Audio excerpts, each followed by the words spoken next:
오늘 하나님 말씀은 사도행전 14장이 되겠습니다. 14장. 사도행전 14장. 오늘 요절 말씀으로 사도행전 14장 19절부터 22절까지 제가 한번 선포하겠습니다. 유대인들이 안디옥과 이고니온에서 와서 무리를 초인하여 돌로 바울을 쳐서 죽은 줄로 알고 성 밖에 끌어내치니라. 제자들이 둘러섰을 때 바울이 일어나 성에 들어갔다가 이튿날 바나바와 함께 더비로 가서 복음을 그 성에서 전하여 많은 사람을 제자로 삼고 루스드라와 이고니온과 안디옥으로 돌아가서 제자들의 마음을 굳게 하여 이 믿음에 거하라 권하고, 또 우리가 하나님 나라에 들어가려면 많은 환난을 겪어야 할 것이다 하고, 오늘 이 말씀을 통해서 능력 있는 증인의 삶이라는 제목으로 하나님의 말씀을 나눠보려고 합니다. 매주 어떻게 보면 동일한 이 복음의 메시지가 선포되고 우리의 정체성과 사명에 대해서 계속 선포가 있는데, 이런 말씀을 계속 들을 때마다 여러분 어떻게 생각하십니까? 목사님은 똑같은 메시지를 계속 하시네. 근데 제가 똑같은 메시지를 하는 것이 아니라 지금 사도행전 강의를 1장부터 하면서 성령님께서 동일하게 우리에게 말씀하기 동일하게, 그죠? 믿음이라는 것은 한번 가졌다 그래서 영원히 가질 수 있다면 얼마나 좋겠습니까? 마귀는 끊임없이 우리의 믿음을 빼앗아 가려고 합니다. 아담과 하와를 한번 생각해 보십시오. 아담과 하와가 자기 안에 죄가 없고 완전한 환경 가운데서 지금 우리가 하나님을 알고 있는 것처럼 아는 게 아니라 얼굴과 얼굴을 대하여 하나님을 보고 하나님과 동행하고 살고 있었는데, 그럼에도 불구하고 그의 믿음이 전복당했습니다. 마귀가 와서 아주 논리에 맞는 말로 속일 때 마귀의 말을 듣고 쫓아갔단 말입니다. 그렇다면 우리는 얼마나 더 믿음을 잃어버릴 수가 있겠어요. 끊임없이 우리는 하나님의 말씀을 듣고 이 말씀을 통해서 계속해서 우리의 믿음을 지켜야 합니다. 여러분, 예수님이 구주와 주님인 것을 믿으십니까? 우리가 만일 예수님을 믿는다면 우리는 더 이상 세상에 속한 자가 아니죠. 그죠? 세상에서 구원을 받았습니다. 하나님께서 자기의 특별한 목적을 이루기 위해서 우리를 창세전에 계획하시고 때가 되면 복음을 듣게 하시고, 우리가 복음을 믿고 회개하고 주님 앞에 돌아왔을 때 우리를 구별하여서 신성한 목적을 이루려고 우리를 구별하신 거죠. 그 목적은 다른 것이 아닙니다. 바로 이제는 주님이 사셨던 바로 그 삶, 우리 예수님이 땅에 오셔서 하신 일이 무엇입니까? 인자가 온 것은 잃어버린 자를 찾아 구원하려 하심이라. 우리 예수님이 땅에 오셔서 하신 일은 바로 이 일입니다. 우리가 가까운 다른 마을로 가자 거기서도 전도하리니 내가 이를 위하여 왔노라. 우리 예수님이 승천하시며 이제 복음을 전하며 하나님 나라를 이루어가는 이 일을 제자들에게 맡기시며 이렇게 기도하십니다. 아버지께서 나를 보내신 것 같이 내가 이 제자들을 세상에 보낸다고. 바로 우리가 이런 목적에서 분을 받은 존재죠. 그런데 여기 선택의 여지가 있습니까?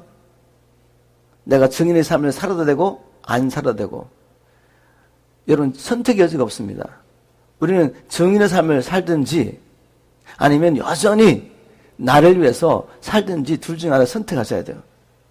과거에 내가 이렇게 주님 믿었으니까 영원히 이제 보장된 것입니까? 우리는 그렇게 믿지 않죠. 항상 두렵고 떨림으로 복종하여 우리의 구원을 이루가라는 주님의 분명한 말씀이 있지 않습니까? 성령을 받고 아들의 생명을 가지고 죄와 싸우고 세상과 싸우고 마귀와 싸워서 이기는 자만이 생명나무의 실과를 먹고, 이기는 자만이 둘째 사망의 해를 받지 않는 것이 하나님의 말씀입니다. 그래서 우리는 끝까지 싸워서 이겨야 합니다. 다시 말해서 육신을 쫓아 행하면 영원히 멸망할 수밖에 없는 거죠. 예수님이 우리가 절대로 오해하지 않도록 이렇게 말씀하셨습니다. 마가복음 8장 35절에 현대의 성경 제가 한번 읽어보겠습니다. 주님께서 이렇게 말씀하셨습니다. 자기의 생명을 구하고자 하는 사람은 잃을 것이며 나와 복음을 위해 자기의 생명을 버리는 사람은 얻을 것이다. 분명하지 않습니까? 예수를 믿는다고 하면서 여전히 자기의 생명을 구하고자 하는 자가 어떤 자죠? 자기로 사는 자죠. 나의 욕심, 내가 하고 싶은 일, 이걸 하면서 얼마든지 여러분 종교로서 그리스도교를 믿으면서 교회 다닐 수 있습니다. 또 봉사할 수 있어요. 그렇지만 하나님은 여러분의 중심을 아시잖아요. 나도 내 중심을 알잖아요. 성경 말씀은 부인할 수가 없잖아요. 주님이 분명히 말씀하셨습니다. 자기의 생명을 구하고자 하는 사람은 잃을 것이며, 이와 반대로 비교해서 나와 복음을 위해 자기의 생명을 버리는 사람은 얻을 것이다. 여러분, 예수님과 복음을 위해서 생명을 버리셨나요? 지금 버리고 계십니까? 주님 말씀하십니다. 사람이 온 세상을 얻고도 자기 생명을 잃으면 무슨 유익이 있겠느냐. 여러분 하고 싶은 일을 이 세상에서 마음껏 하시고 그것을 다 성취해도 결국 생명을 영원히 잃어버린다면 여러분에게 무슨 유익이 있겠습니까? 사람이 자기 생명과 무엇을 바꿀 수가 있겠습니까? 이 말씀은 부인할 수가 없어요. 여러분의 교리가 어떻든지 간에 주님의 말씀, 이 말씀대로 주님은 우리를 심판하실 것입니다. 오늘 제가 나누는 이 말씀은 여러분이 이 말씀을 듣고 정죄를 받으면 이 말씀을 마귀가 지금 사용하는 겁니다. 이 말씀을 통해 깨어나셔야 됩니다. 그리고 결국 우리는 먹는 대로 살고 생각하고 말하는 대로 살기 때문에 먹는 걸 바꾸면 돼요. 내가 먹는 걸 바꾸고 내 생각을 바꾸고 내가 믿음으로 말하기 시작하면 살기 시작합니다. 결국 이렇게 살아내야죠. 살아내서 이 땅에서도 천국을 경험하고 이제 주님 나라에 오실 때 그 안에 들어가셔야죠. 마귀는 끊임없이 우리 연약함과 실패를 보여주면서 너는 할 수 없어. 너는 할 수 없어. 라고 설득하죠. 근데 주님은 뭐라고 말씀하시죠? 주님은 아닙니다. 볼지어다 내가 세상 끝날까지 항상 너와 함께 있으리라. 언제나 위로하시고 격려하시고 우리를 도와주시고 우리를 응원하시고 우리를 이끌어가기 원하시는 그 주님이 말씀하십니다. 내가 너와 함께하기 때문에 너는 큰 용사야. 내가 너와 함께하기 때문에 너는 능력 있는 정인이 될 수 있는 겁니다. 우리 선택하셔야 됩니다. 이스라엘 민족이 가나안 땅을 앞두고 어떤 사람은 들어갈 수 있다. 하나님 우리와 함께 하시면 이들은 우리의 밥이다 라고 믿고 선포했고, 아니다, 우리는 못 들어가. 그들은 장대한 사람들이고 우리는 그들을 보기 메뚜기 같아서 결코 들어갈 수 없어. 선택하셔야 됩니다. 하나님의 말씀을 믿지 못하고 자기 경험과 자기 생각을 의지하며 할 수 없다고 말했던 사람들은 광야에서 다 죽고 약속의 땅으로 들어가서 안식을 못했죠. 비록 애굽에서는 구원을 받았지만 가나안 땅까지 들어가지 못한 거죠. 우리도 마찬가지입니다. 끊임없이 마귀는 살지 못하도록 방해하고 우리의 발목을 붙잡을 것이지만 우리 앞에 난공불락의 성이 보이고 그 의인들이 보이고, 하지만 주님이 우리와 함께 하시기 때문에 할 수 있다.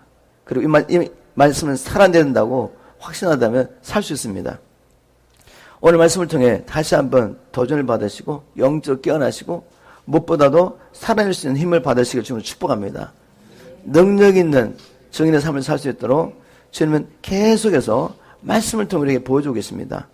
자, 우리 본문으로 들어가 보겠습니다. 첫 번째, 능력 있는 정인의 삶을 살려면 첫 번째, 잃어버린 영혼을 찾아가셔야죠. 증인의 삶을 살려면 찾아가셔야 됩니다. 14장 1절을 보니까 이에 이고니온에서 두 사도가 함께 유대인의 회당에 들어가 말하니 유대와 헬라의 흩한 무리가 믿더라. 잃어버린 영을 찾아가는 것, 이것이 정인의 삶을 시작하는 첫걸음. 바나바와 바울도 복음을 들고 잃어버린 영을 찾아갔고 우리 예수님도 머물러 있지 않으셨죠? 항상 잃어버린 영혼을 찾아가셨습니다. 찾아가서 복음을 전했는데 바울과 바나바는 전략적으로 유대인 회당을 찾아간 것을 우리가 성경 말씀을 통해 확인할 수 있습니다. 회당은 어떤 것입니까? 하나님을 믿는다고 생각하는 사람들이 있는 것이죠. 하나님을 믿는다는 사람들이 모여서 안식일만 되면 항상 성경을 읽습니다. 항상 하나님의 말씀을 읽고 그리고 그것을 해석해 주죠. 가르쳐 줍니다. 그런데 그들이 항상 성경에서 영성을 얻는 줄 알고 부지런히 성경 말씀을 듣고 또 나름대로 말씀을 연구하고 그렇게 하면서도 말씀을 통해 영생계를 발견하지 못하면서 그곳에 있습니다. 그러나 자기 스스로는 이렇게 열심히 성경을 연구하고 자기 스스로는 이 말씀을 지키기 때문에 나는 하나님의 백성이고 천국에 들어갈 것을 확신하고 있죠. 근데 실제는 무엇입니까? 그들은 여전히 생명계를 알지 못합니다. 복음을 깨닫지 못하고 있습니다. 구약 성경을 통해서 하나님은 끊임없이 우리를 구원하실 길을 보여주고 계신 거죠. 그 구원의 목적은 뭔가 하면 이제 우리가 생명이신 하나님께, 우리를 창조하신 창조 하나님께 나아갈 수 있는 길이 열렸다는 것이죠. 행복의 근원이신 그 하나님께 나아갈 수 있는 것입니다. 기쁨의 근원이신 하나님께 나아갈 수가 있는 거죠. 하나님이 복의 근원이십니다. 우리의 행복의 근원이세요. 생명의 근원이십니다. 기쁨의 근원이십니다. 그 하나님께 나아가지 않는 자는 이 땅에 사는 동안에도 기쁨을 알 수 없어요. 진정한 행복에 대해서 알 수 없습니다. 그래서 세상 임금이 주는 가짜 참된 기쁨과 행복을 줄 수 없는 것들을 막 보면서 늘 갈급하죠. 끊임없이 먹지만 갈급한 것입니다. 바로 이 복음을 전해줬더니 어떤 일이 났습니까? 그곳에 모였던 유대인과 이방인 중에 많은 사람들이 이 복음을 깨닫고 예수가 메시아인 것을 믿고 하나님 앞에 돌아오는 역사를 난 거죠. 그래서 기쁨이 충만하게 됐습니다. 바로 오늘날도 상황은 다르지 않습니다. 우리 주위에 복음이 필요한 사람이 없는 것 같습니까? 우리 코리안 커뮤니티에 살면서 이 남과제 한국 사람이 많이 살고 있는데 교회도 많고 매주마다 교회를 가잖아요. 그리고 요즘 또 얼마나 또 좋은 훈련이 많습니까? 성경 공부도 있고 우리가 원하면 모든 교사들을 우리가 온라인을 통해 만날 수 있는 세대에 살고 있습니다. 그렇다고 해서 이 사람들이 다 복음을 깨닫고 지금도 천국을 누리면서 그 천국을 꿈꾸며 구원받은 목적대로 하나님 나라를 구하며 증인의 삶을 살고 있냐 그죠. 삶을 보면 열매를 보면 여전히 땅의 것을 구하고 땅의 것으로 만족하려고 하는 것을 보잖아요. 그런데 우리가 입을 닫고 있으면 되겠습니까? 여전히 잃어버린 영혼들이 주위에 너무 많이 있습니다. 증인의 삶을 살려면 이게 보여야죠. 근데 내가 그렇게 살고 있지 않으면 보이지 않겠죠, 그죠? 그러니까 내가 주님의 통치를 받으며 하나님 나라를 누리고 있으면 하나님 나라를 누리지 못하는 자들이 보입니다. 사람들이 사망과 흑암의 그늘에 앉으며 쇠사슬에 매인 것은 하나님의 뜻을 거역하고 지존자의 뜻을 멸시함이라. 10편 107편 10절 11절. 열심히 교회를 다니는 것 같고 헌신한 것 같고 뭐 세상의 것을 가지고 있는 것 같은데 보면 기쁨이 없지 않습니까? 진정한 행복에 대해서 알지 못하고 있습니다. 그렇다면 우리는 그 열매를 보면서 저분 복음이 필요하구나. 잃어버린 영혼인데 보이고 있지 않습니까? 가셔야 됩니다. 일단 가서 복음을 전하셔야 돼요. 정인의 삶은 잃어버린 영혼을 찾아가는 것을 시작합니다. 우리 사도행전 14장 2절 넘어가겠습니다. 2절부터 4절 말씀을 통해 능력 있는 정인의 삶을 살 수 있는 비밀을 성경 말씀을 통해 우리가 볼 수 있는데 성령의 권능을 힘입어서 복음을 전해야 됩니다. 자, 복음을 전했는데 이고니온 회당에 들어가서 복음을 전했는데 많은 유대인과 이방인들 주님 앞에 돌아왔지만 또 거기엔 뭐가 있죠? 그러나의 세력들이 있습니다. 그러나의 세력.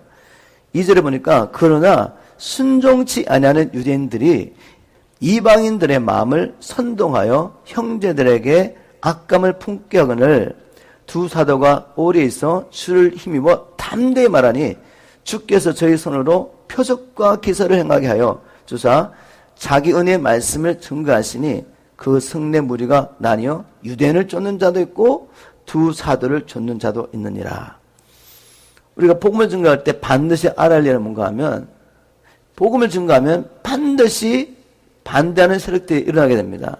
근데 그 반대하는 세력들이 물론 불신자도 있을 수 있지만 많은 경우에 하나님을 믿는다고 하는 사람들, 성경을 많이 안다고 하는 사람들, 그러나 성령의 기름 부심을 통해 복음을 깨닫지 못하는 사람들, 생명에 대해서 알지 못하는 사람들이 일어나서 반대하기 시작합니다.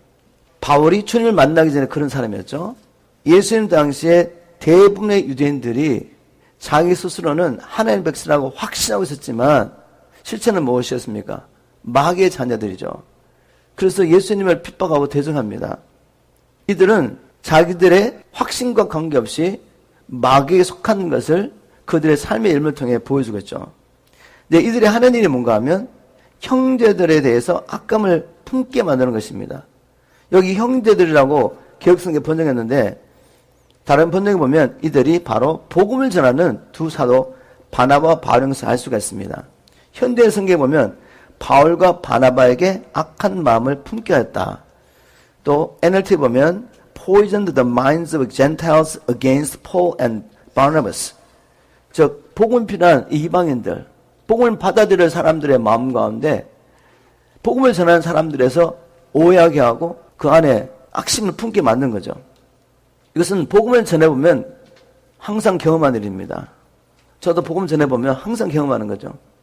복음 전하는 자들에 대해 정말 복음 전하는 교회에 대해서 오해하도록 마귀는 사람들에게 사람이 자기 종들의 입술을 통해서 계속해서 말들을 만들어냅니다.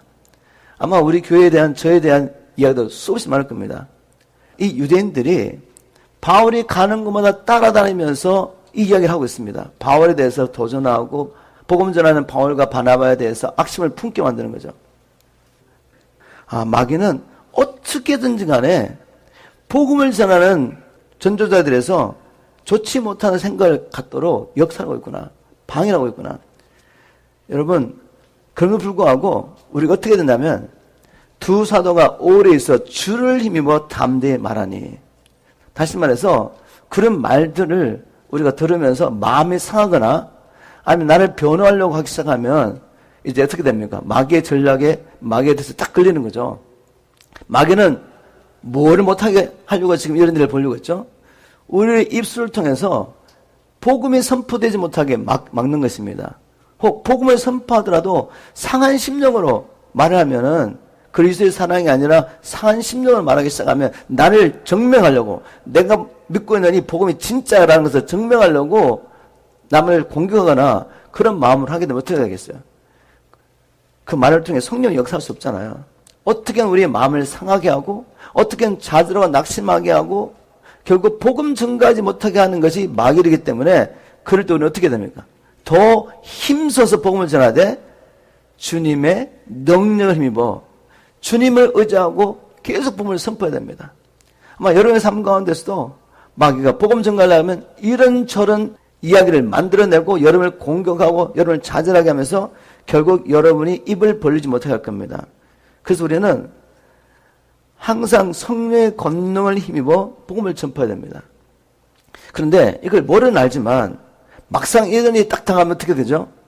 우리가 불화살을 맞습니다. 불화살을 맞고 상처를 받고 고민하는 거죠. 기도하면서도 고민해요. 어떻게 내가 나의 의름을 증명할까? 이렇게 가는 거죠, 계속. 그리고 사람들 만날 때마다 막 두렵고 사람들이 오해하고 있는 걸 보면서 나를 증명하고 싶고 그런 이야기 자꾸 하다 보면 복음 못 전해요. 그죠? 근데 그런 이야기가 절대로 도움이 안 되는 걸 저는 삶을 통해서 경험하게 됐습니다. 그래서 평소에 믿음의 방패를 들고 성령을 의지하여 사는 훈련을 하셔야 됩니다.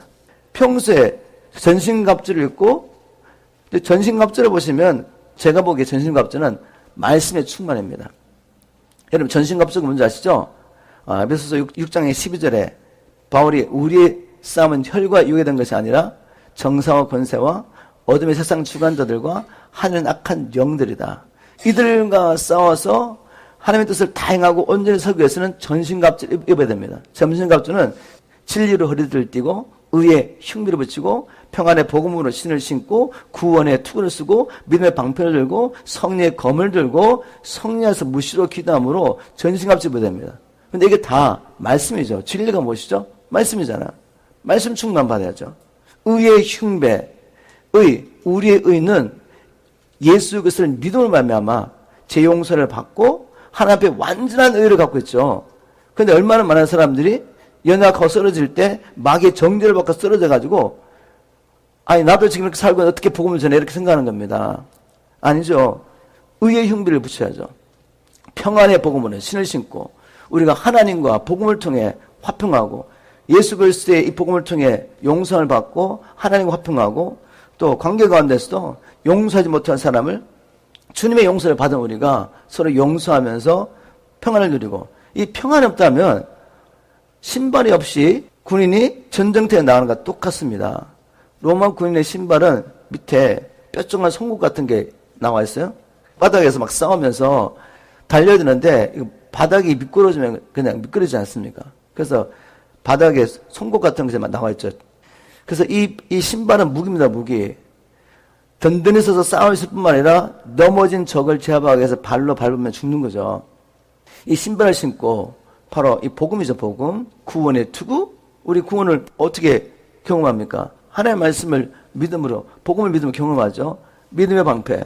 믿음이라는 게 하나님의 말씀을 들으면서 나오니까 성령의 검, 하나님의 말씀. 전부 다 하나님의 말씀인 거죠.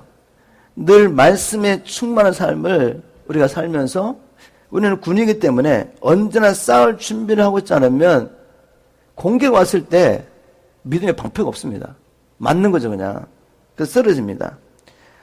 우리가 이 능력 있는 정의의 삶을 살려면 복음을 전할 때 반드시 마귀가 우리를 넘어뜨리기 위해서 공격하고 또 자기의 정도를 통해서 우리의 마음에 상처를 주고 결국 우리가 입을 벌려 복음을 증거하지 못하게 역사하는 것을 알기 때문에 매일매일 평소에 부지런히 경건 훈련하며 말씀의 충만으로 갑옷을 입고 싸울 준비를 해야 됩니다.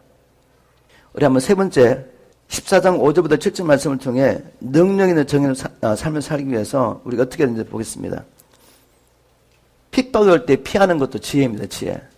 14장 5절, 6절, 7절 보니까 이방인과 유대인과 그 관원들이 두 사도를 능력하며 돌로 치르고 달려드니 이군인에 갔는데 복음 전하고 난 다음에 갑자기 유대인과 이방인들이 힘을 합해가지고 두 사도를 막 능력하고 돌로 치러 갑니다. 저희가 알고 도망하여 두아고니아의 두 성 루스드라와 더베와 그 근방으로 가서 거기서 복음을 전하니라. 복음을 전하다가 핍박이 오면 어떤 때는 성령께서 이 핍박 가운데도 끝까지 복음을 전하라고 말씀하시지만 일반적인 주님이 하신 말씀 보면 피하는 것입니다. 마태복음 10장에도 보면 예수님께서 12제자에게 귀신을 내쫓고 모든 병을 고치는 권능을 주시고 보내시면서 핍박이 오면 어떻게 하라고 그랬죠? 이 동네에서 너희를 핍박하거든 저 동네는 피하라고 해서 피하라고. 그래서 핍박이 올 때 피하는 것이 지혜입니다. 핍박이 오는데 그게 부딪혀가지고 그냥 꼼짝 안 하고 움직이고 있지 않으면 안 된단 말이죠. 주님의 인도를 따라 또 다른 마을로 가서 복음을 전하는 것입니다. 이걸 우리에게 적용하면 이런 것이죠. 어쨌든 마귀는 무슨 수술을 쓰더라도 우리가 복음 전하지 못하게 막는 거잖아요. 그죠?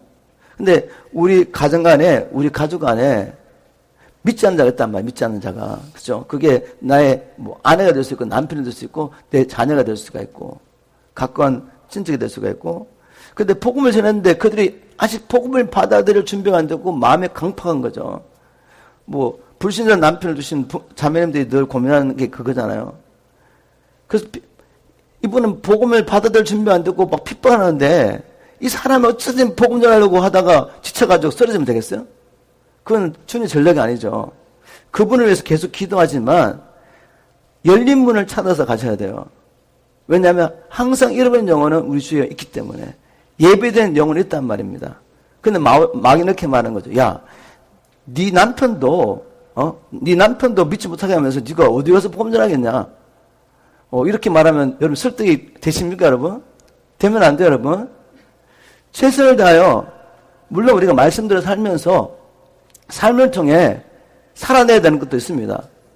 금연이 있지만 마귀는 또 이것을 통해서 이 핍박 가운데 자매가 막 남편에게 복음을 전하다가 자저로 쓰러지는 거죠. 그러면서 야, 네 남편에게도 복음 전하지 못하면 네가 누구에게 가겠어? 네 자식도 복음 전하지 못하면 누가 가겠냐고. 이제 이렇게 넘어지시면 안 돼요. 우리가 최선을 다하여 복음을 살아내며 우리 가정에 있는 영혼들을 위해서 기도하지만 여기서 핍박을 받고 복음이 선포된다고 우리가 그냥 눌러 앉으면 안 되는 거죠. 어쨌든 마귀는 복음 전하지 못하게 우리를 묶어 놓으려 합니다. 그래서 핍박이 올 때는 다른 곳으로 가라.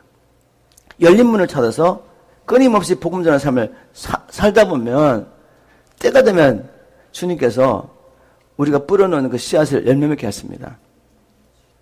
제가 처음에 믿음의 삶을 시작할 때 여러분의 증언을 많이 봤는데 이 조지 뮬러의 책들을 좀 많이 봤어요.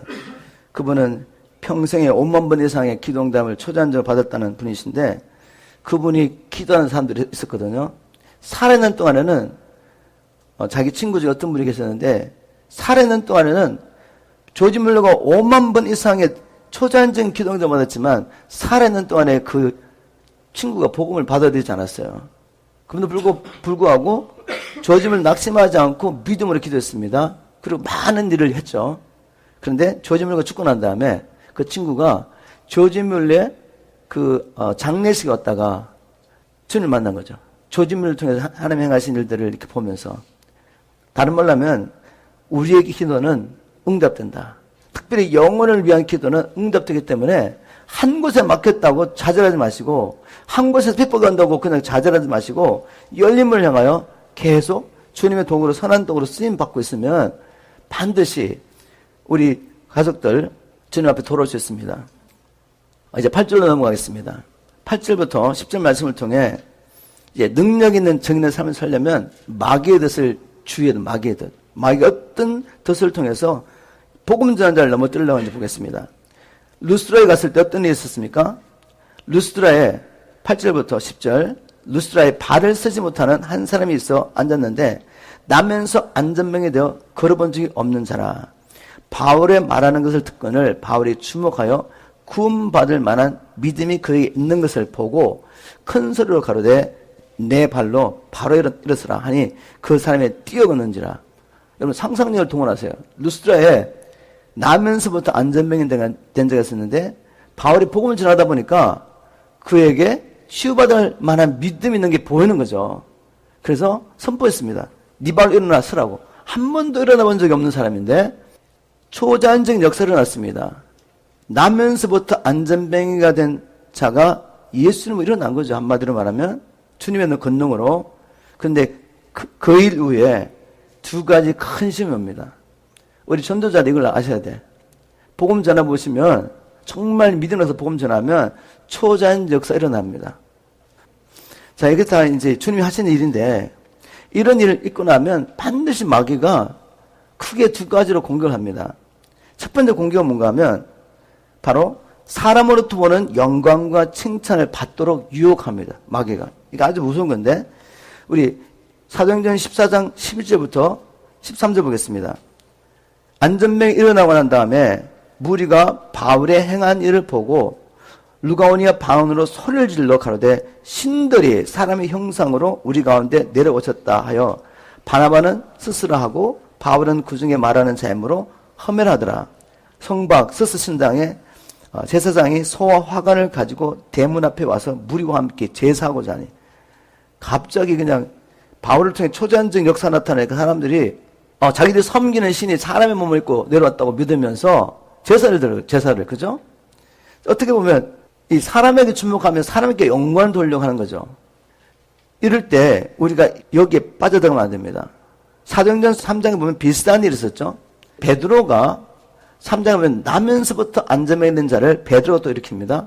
성전 미문에 앉아서 늘 구걸하던 나면서부터 안전병이 있는 자를 일으키고 난 다음에 마귀가 똑같이 복음 전한 자를 유혹합니다. 시험하는 거죠. 제가 사도행전 3장 11절부터 12절까지 읽어보겠습니다. 나은 사람이 베드로와 요한을 붙잡으니 모든 백성이 크게 놀라며 달려나아가 솔로몬의 행각이라 칭하는 행각에 모이거늘 베드로가 이것을 보고 백성에게 말하되 이스라엘 사람들아 이 일을 왜 기 여기느냐 우리 개인의 권능과 경건으로 이 사람을 극기한 것처럼 왜 우리를 주목하느냐. 베드로를 통해 요한을 통해 초자연적인 역사가 일어난 다음에 예루살렘에 살던 사람들이 다 누구를 주목했냐면 그 능력을 행한 요한과 베드로를 주목한 거죠. 그때 옛날 같으면 베드로가 어떤 사람입니까? 12제자들이 주님 잡히시는 그날까지 뭐한 거 아시죠? 누가 크냐 다퉜던 사람들이죠. 크게 되고 싶고 사람들 인정받고 싶고 높아지고 싶은 사람들이었던 거죠. 그런 육체적인 소욕이 끊어지지 않았다면 이때 베드로는 그렇지 내가 제자들 중에서도 수제자 가장 뛰어난 제자지라고 어쓰게 되는데 그렇게 하지 않았다는 거죠. 왜 우리를 주목하십니까? 자기들을 주목하는 그 사람들의 관심을 누구에게 돌렸죠? 곧바로 예수 그리스도에게 돌리고 복음을 전합니다. 여러분, 이 일을 하지 못하면 어떤 일이 일어나냐면 특별히 주의 기름부심을 받고 복음을 전하는 사람을 통해서 능력이 나타날 때 사람들은 죄성 때문에 그 일을 통해 하나님께 가야 되는데 하나님을 찾지 않고 사람을 주목합니다. 이 사람을 통해 뭔가 자기 마음의 소원을 이루고 싶은 거죠. 이런 능력자를 통해 내가 이루지 못한 일을 이루고 싶은 거예요. 사람을 쫙 쫓아가고 사람을 높여줘요. 그때 만일 주의 종이 분별하지 못하고 이걸 받아들이면 어떻게 되죠? 우리가 하나님으로부터 영광을 취하지 않고 사람으로부터 영광을 취하면 이제는 하나님을 믿지 못한 데가 떨어집니다. 그게 예수님 말씀이죠. 요한복음 5장 44절. 그리고 누가복음 15장 16절에 보면 사람에게 칭찬을 받는 일은 어떤 일입니까? 하나님께 미움을 받는 일이죠. 근데 우리 죄성은 늘 사람들에게 영광을 받고 싶고 인정을 받고 싶고 칭찬을 받고 싶은 거죠. 그래서 능력을 구하는 사역자가 얼마나 많습니까? 금식하며 기도하며 하나님 앞에 매달렸는데 뭔가를 받았어요. 하나님께서 우리를 통해 어떤 능력 행하실 때 그를 통해 나타난 표적과 기적의 목적이 아니라 그 표적과 기적을 통해 우리가 전하는 복음을 확장하고 싶은 것입니다. 사람들이 그것을 통해 예수님을 발견해야 돼요. 예수님을. 그리고 회개하고 하나님 앞에 돌아와서 하나님과 바른 관계를 회복하는 것이 목적인데 이제는 기적과 표적이 목적이 되는 것입니다. 주의 종이 이걸 분별하지 못하고 자기를 통해 능력을 나타내니까 으쓱하면서 사람들이 주는 칭찬 영광을 받기 시작하면 그 다음에 마귀의 도구가 됩니다. 그런데 놀랍게도 똑같이 주 이름으로 기적과 표적이 나타납니다. 그래서 속는 것입니다. 여전히 주님이 나와 함께 하시는구나. 그러면 자기의 미니스를 세우고 사람의 영광을 받고 높은 자리에 올라가고. 그런데 마귀는 이 일을 통해 지금 수많은 사람들을 예수님의 기적과 표적이 나타나지만 사람들이 주님을 만나는 것이 아니라 기적과 표적을 하는 사람을 좁게 만들고 그 기적을 경험하기를 원하게 만드는 거죠. 그래서 복음이 선포되는 것이 아니라 사람이 높아지는 겁니다. 이 일을 통해 수많은 사람들을 지금 멸망의 길로 인도하는 거죠. 자기들이 단지 예수님으로 치료받았고 뭔가 해결하지 못한 문제를 해결한 것입니다.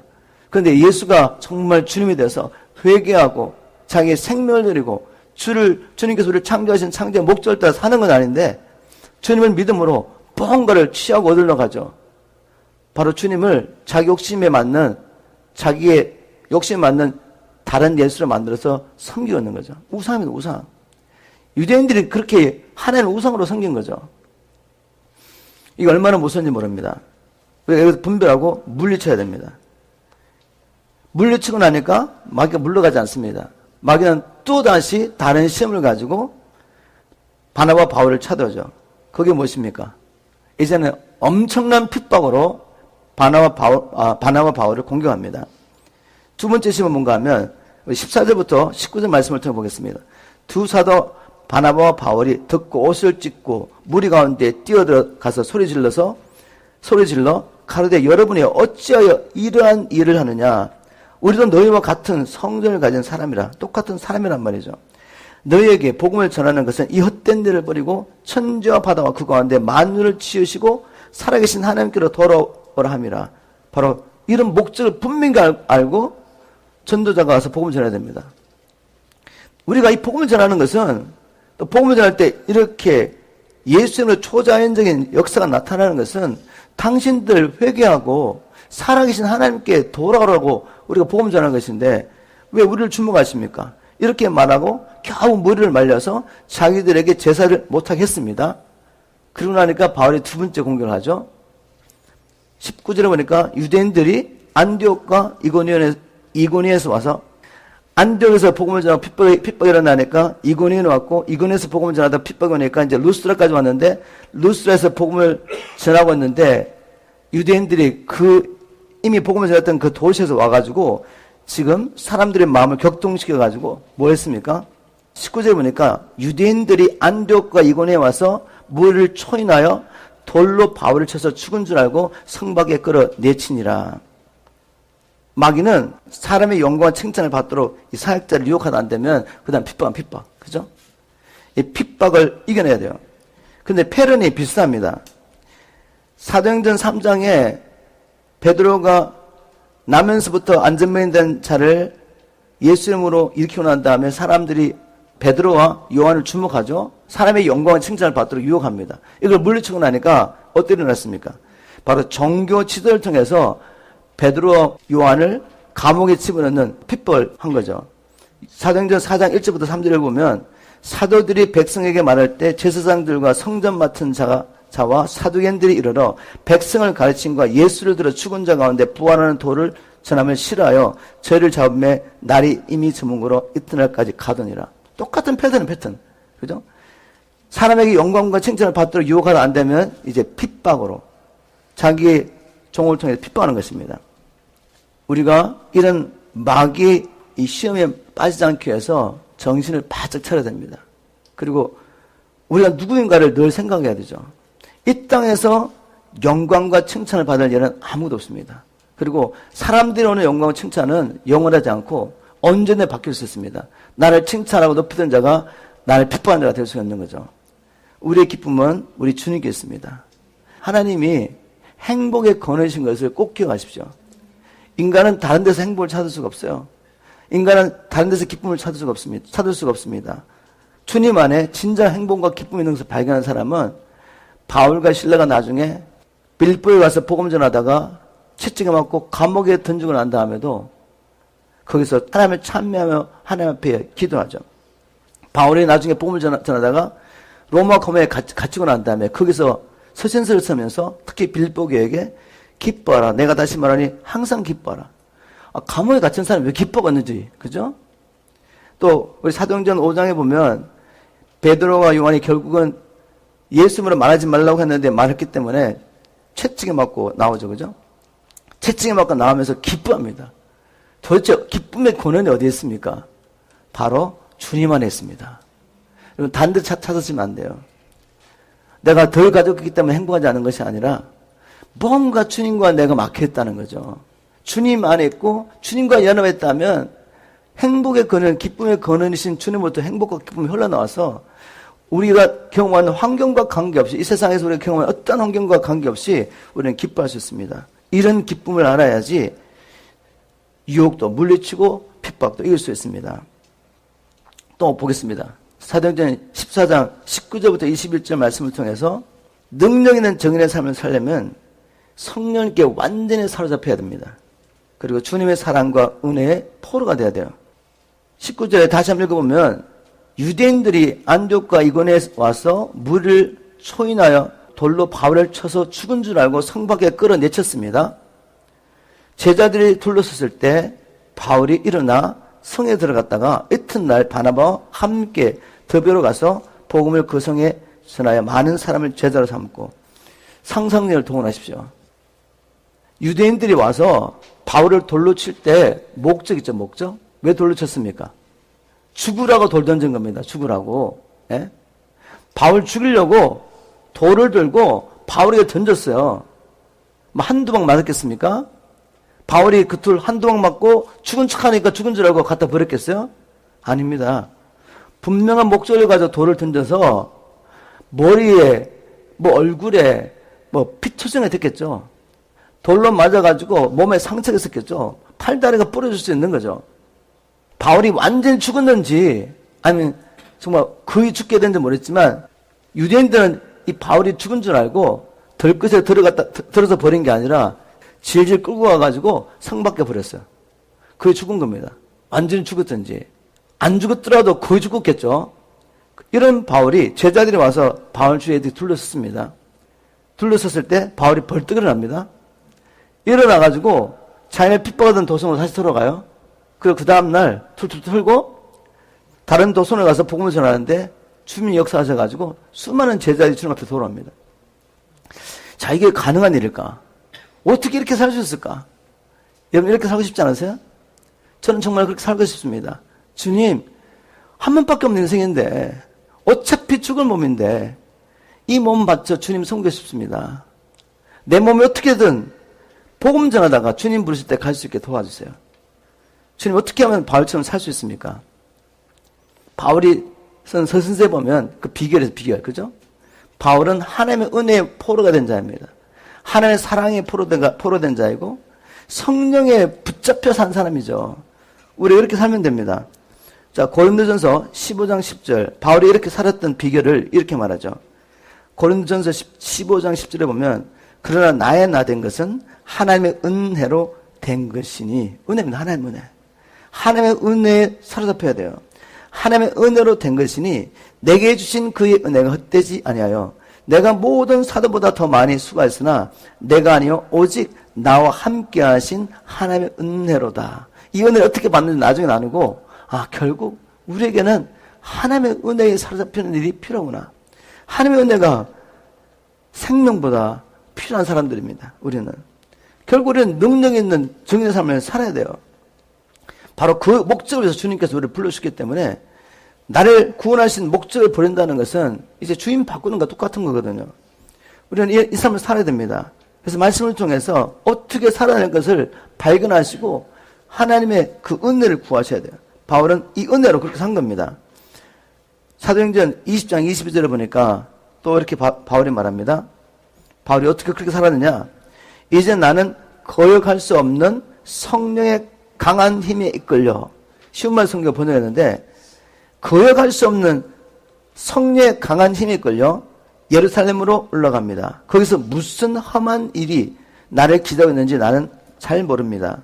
24절에 그러나 주 예수께서 내게 맡기신 이 일, 즉 하나님의 은혜와 사랑의 복음을 다른 사람들에게 전하는 이 일을 완수할 수 있다면 나는 내 목숨이 조금도 아깝지 않습니다. 목숨도 아끼지 않고 복음을 전할 수 있었던 바울의 비결은 거역할 수 없는 성령의 강한 힘에 이끌린 것입니다.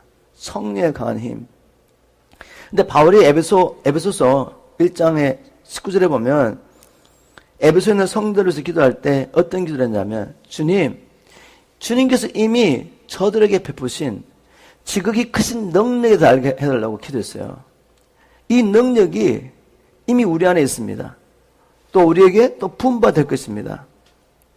이 능력에 사로잡히는 비결을 말씀 속에 찾아내서 성령에 붙잡히는 사람들에게 열심히 축복합니다. 또 있습니다.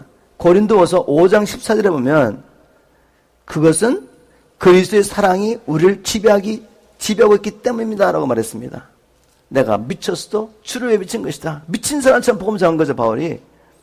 어떻게 살 수 있느냐? 그것은 그리스도의 사랑이 우리를 지배하고 있기 때문이다. 하나님의 은혜, 하나님의 사랑에 지배를 받았고 거부할 수 없는 하나님의 성령에 붙잡혀 산 사람이죠. 주님, 우리가 어떻게 이렇게 살 수 있습니까? 어떻게 성령의 지배를 받으며 하나님의 사랑과 은혜에 사로잡혀 살 수 있습니까? 성경은 답이 있습니다. 어떻게 우리가 성령의 지배를 받을 수 있습니까? 다른 말로 어떻게 우리가 성령에 충만한 삶을 살 수 있습니까? 바울은 에베소서 5장 18절에 술 취하지 말고 이는 방탕한 것이니 오직 성령의 충만을 받으라 라고 말했습니다. 이 말씀 가운데 우리가 성령 충만 받는 비결을 알 수가 있어요. 잘 들어보세요. 바울이 그냥 성령 충만 받으라 이렇게 말할 수 있잖아요. 근데 술 취하지 말고 성령의 충만을 받으라. 또 고린도전서 12장 13절에 보면 성령을 마시라 이런 말씀이 있습니다. 고린도전서 12장 13절에 쉬운 말 성경에 보니까 유대인이나 헬라이든 종이든 자유인이든 우리는 모두 한 성령의 세를 받아 한 몸을 이뤘고 그래서 모두가 한 성령을 마시게 됐다. 성령을 마시는 이야기를 하는 거죠. 여러분 술을 취하려면 어떻게 되죠? 술에 취하려면 의지를 가지고 술을 마셔야 돼요. 바로 바울이 이렇게 표현함으로 우리가 성령 충만할 수 있는 비밀을 보여준 거죠. 성령 마셔야 됩니다. 성령에 취하려면 성령을 의지를 가지고 마셔야 돼요. 자, 그러면 성령 마시는 게 뭐냐? 그것은 다른 것이 아니라 하나님의 말씀을 먹는 것이다. 성경을 연구해보면 바울은 성령 충만과 말씀 충만을 하나로 알고 있습니다. 성령 충만한 것이 곧 말씀 충만해요. 그죠? 어떻게 그렇게 말할 수 있냐면 바울의 서신서를 비교하면 알 수가 있어요.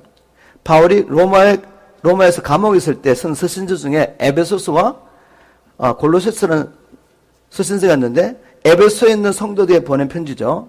그리고 골로새에 있는 성도들에 보낸 편지를 같은 시간대, 거의 비슷한 시간대에 쓴 거죠. 그런데 바울이 쓴 서신서에 보면 바울이 성령 충만과 말씀 충만을 하나의 개념으로 알고 있다는 것을 알 수가 있습니다. 먼저 제가 에베소서 5장 18절 19절을 읽어보겠습니다. 술 취하지 말라. 이는 방탕한 것이니 오직 성령의 충만을 받으라. 라고 말한 후에 시와 찬미와 신령한 노래로 서로 화답하며 너희의 마음으로 주께 노래하며 찬송하며 이렇게 에베소서에 보냈습니다.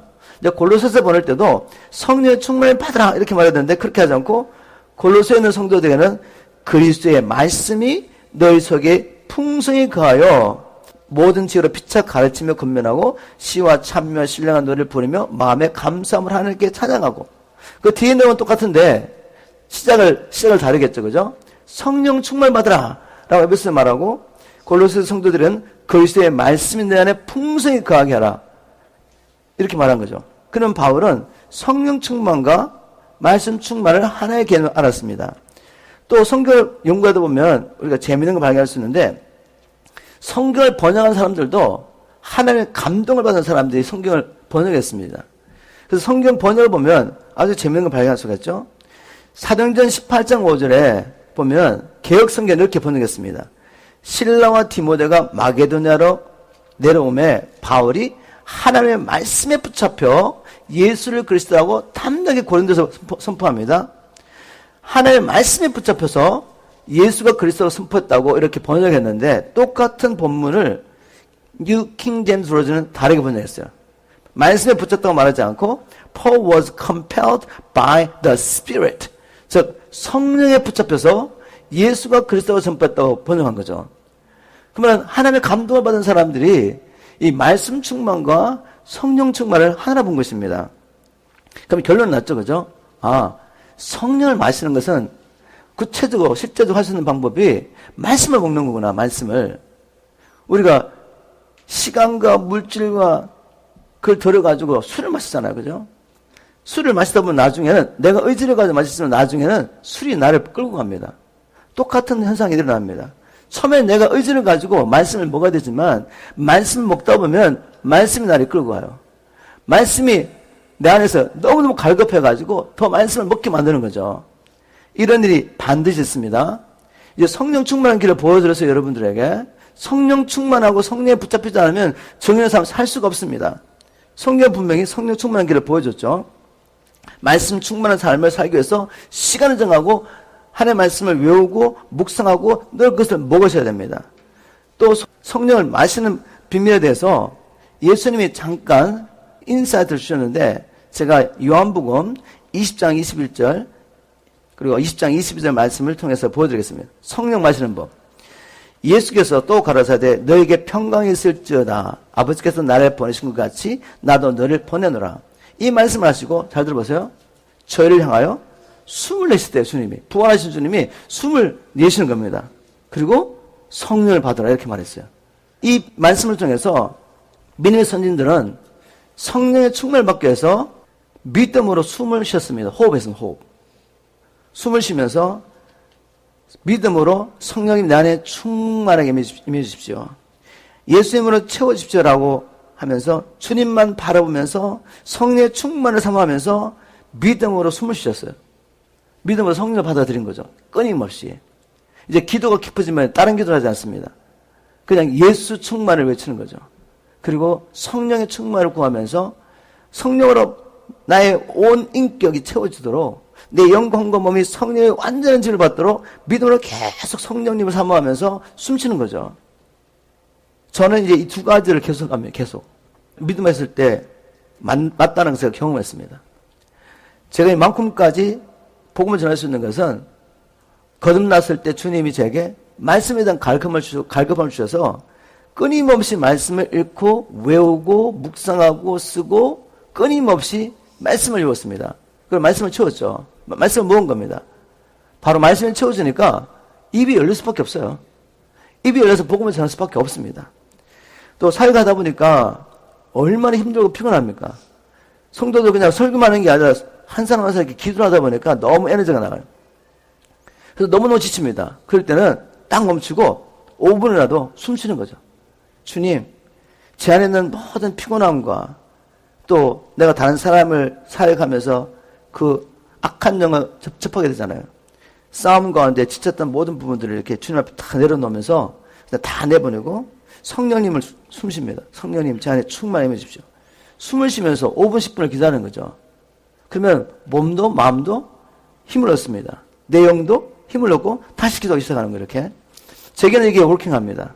그래서 여러분 어떤 방법을 통해든지 성령의 충만으로 말씀을 먹고 숨 쉬고 하나님의 성령으로 충만하게 주님을 축복합니다.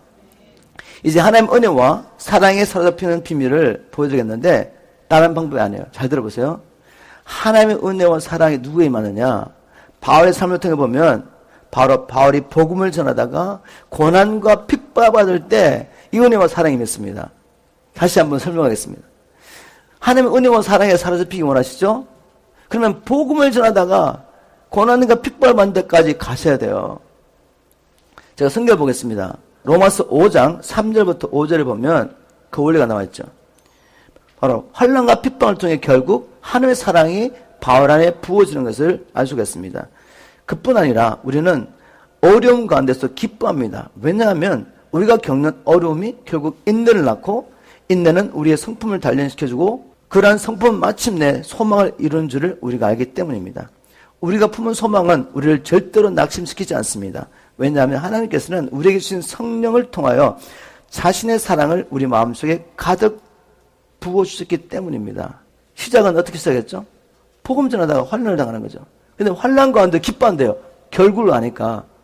환난 가운데 인내할 때 우리 안에 연단된 인격, 그리스도의 성품이 우리 안에 이루어집니다. 마침내 뭘 소망하냐면 여러분 뭘 소망하겠어요? 주님 오시는 그날 소망하죠.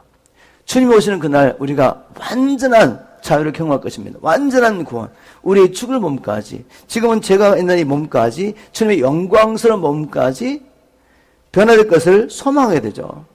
지금은 우리가 주님을 거울을 보는 듯이 그렇게 알고 있지만 이제는 주님과 우리 사이에 아무런 막힘이 없이 우리가 완전히 벌거벗은 상태에서 주님과 완전히 연합하는 거죠. 그렇게 주님을 만나야 되는 소망 가운데 환난을 시작했습니다. 복음 전하다가 이렇게 온 겁니다. 그럴 때 우리는 성령을 통해서 이런 소망을 갖고 있을 때 주님께서 우리에게 자기의 사랑을 한량없이 부어주는 거죠. 그래서 이 환난과 핍박 가운데서도 인내하고 소망하며 계속 복음을 전하게 만드는 것입니다.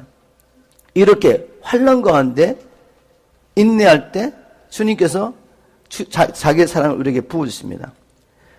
또 성경을 보니까 이 하나님의 은혜도 고난과 핍박 가운데 온다는 것을 알 수가 있어요. 바울이 복음을 전하는데 가는 곳마다 자기의 손수건만 올려도 사람들이 치유거든요. 치유가. 바울이 가는 곳마다 손수건만 올려도 사람이 치유를 받는데 자기 몸에는 자기 몸을 괴롭히는 가시 같은 게 있었다는 거죠. 이걸 낫기 위해서 주님 앞에 간절히 기도했는데 하나님 하신 말씀이 뭔가 하면 고린도후서 12장 8절부터 10절을 제가 쉬운 말 성경을 읽겠습니다. 그 가시가 내게 아주 고통스럽기에 그 가시에서 제발 벗어나게 해달라고 3번이나 하나님께 간구했습니다. 그러나 주님께서 내게 이렇게 말씀하셨습니다. 나는 내게 충분한 은혜를 베풀었다. 이 은혜가 어떻게 믿느냐? 왜냐하면 나의 능력은 내가 약한 데서 비로소 완전하기 때문이다. 자기는 이 약함을 치료도록 기도했는데 하나님 말씀하기를 아니 그것을 네게 허락한 것은 내가 네게 그 연약함을 통해 계속해서 은혜를 베풀기 원했다는 거죠. 바울은 엄청난 하나님의 권능과 능력 가운데 살았던 사람이고 바울에게만 계시는 엄청났습니다. 그런데 그것 때문에 바울이 넘어지지 않도록 하기 위해서 그를 낮추는 목적으로 더 겸손하게 만들기 위해서 이 육체의 고통을 허락하셨는데 이 복음 때문에 임한 고통입니다. 그냥 임한 고통이 아니에요. 바울을 하나님 특별히 쓰기 원하셨던 목적이 아니었다면 치유하셨겠죠. 그런데 바울을 특별히 쓰기 위해서 그를 연약하게 자기를 통해 나타나는 능력이 자기 것이 아니라 주님 것인 것을 알게 하고 끊임을 주님을 바라보게 하려고 그 연약을 허락했는데 이유를 알지 못하고 치유를 시도한 거죠. 근데 주님께서 아니 그게 있어야지 나의 능력이 내게 온전해질 수 있다. 그리고 네가 나의 능력의 통로가 되고도 쓰러지지 않는다. 그걸 깨닫고 난 다음에 그러면 나는 그리스도의 능력이 내게 온전히 머무르도록 하기 위해서 나의 연약함에 대해 크게 기뻐하며 더욱 자랑할 것입니다. 그리하여 이제 10절에 보니까 고린도후서 10장 10절에 바울이 어떻게 살았냐면 나는 그리스도 예수를 위하여 연약해지고 모욕을 당하고 궁핍을 겪고 핍박을 당하고 고통당한 것을 도리어 기뻐합니다. 그것은 내가 약할 그때 실제로 내가 강하기 때문입니다. 하나님의 이 은혜가 어떻게 맺습니까? 바울에게. 복음 전하면서 당하는 모욕과 고통과 궁핍과 핍박 가운데 이게 유지됐던 거죠. 여러분 정말 하나님의 놀라운 사랑을 경험하기 원하십니까? 이 은혜에 사로잡히기 원하십니까? 근데 많은 사람들이 이 사랑과 이 은혜를 원하면서도 복음을 전하면서 당하는 이 희생과 고통과 십자가를 지는 일을 원하잖아요. 그럼 그들의 마음의 중심은, 본심은 뭐죠? 이런 능력과 이런 은혜와 사랑에 붙잡혀서 나타나는 역사를 통해 사람들에게 인정을 받고 싶고 사랑을 받고 싶고 영광을 받고 싶은 거죠. 그래서 주님이 안 주시는 것입니다. 여러분 우리가 이제는 한 번밖에 없는 인생인데 복음을 살겠다고 복음을 전하면서 당하게 되는 여러 가지 고통과 핍박과 환난도 두려워하지 않고 생명도 아끼지 않고 나가서 증인의 삶을 살기 시작하면 은혜와 사랑은 임할 수밖에 없어요. 우리 삶이 우리 마음의 태도가 바뀌를 주님으로 축복합니다. 제가 한 가지만 나누고 마치겠습니다. 결국 이 능력 있는 증인의 삶을 살려면 하나님 나라 들어가기 위해서 우리가 많은 고난을 겪어야 한다는 것을 마음에 새게 됩니다. 바울이 뭐라고 말했죠?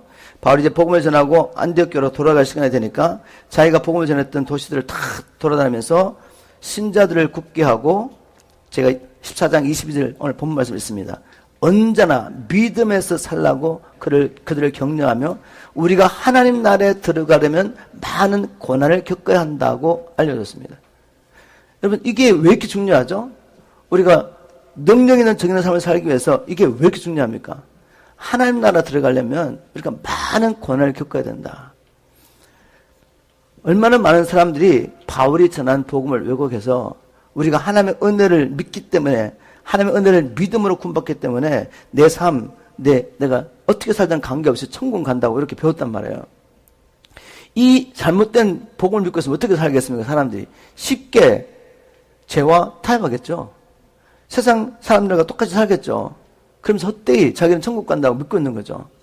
이런 복음을 믿고 있으면 여러분은 절대로 성인의 삶을 살 수 없습니다. 즉 하나님께 순종하며 우리를 세상에서 구원하신 창조의 목적을 따라 살 수가 없어요. 그런데 성경은 그렇게 말하고 있지 않다는 거죠.